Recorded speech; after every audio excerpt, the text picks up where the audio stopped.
আজকে একটা অন্যরকম খাবার শেয়ার করব আপনাদের সাথে।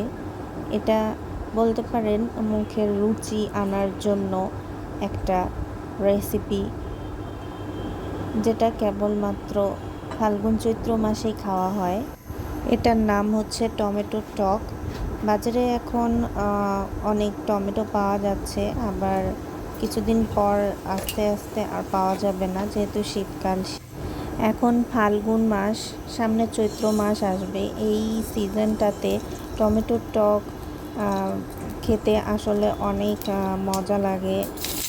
মুখে স্বাদ আনার জন্য এটা খুব ভালো একটা রেসিপি, আপনারা ট্রাই করে দেখতে পারেন। এখানে আমি টমেটো, হলুদ, লবণ আর কাঁচামরিচ দিয়ে প্রথমে সিদ্ধ করে নিয়েছি। সিদ্ধ করার পর আমি টমেটোগুলো হালকা ভেঙে ভেঙে নিয়েছি।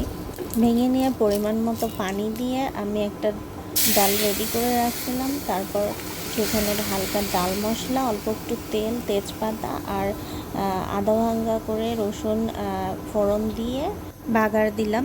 এখন আমি একটু ফুটিয়ে নিব। এভাবে আপনারা খেয়ে দেখতে পারেন, এটা অনেক স্বাদ। রোজার মধ্যে যাদের খেতে ইচ্ছা করে না, মুখে স্বাদ থাকে না সারাদিন রোজা রাখার পর, তারা এটা দিয়ে রাতে ভাত খেলে দেখবেন অনেক স্বাদ লাগতেছে আর খাওয়ার রুচি বাড়বে। আমার রেসিপিটি সবার ভালো লাগলে সাবস্ক্রাইব করবেন, একটি লাইক ও কমেন্ট করবেন। সবাইকে অনেক ধন্যবাদ আমার ভিডিওটি দেখার জন্য। আল্লাহ হাফেজ।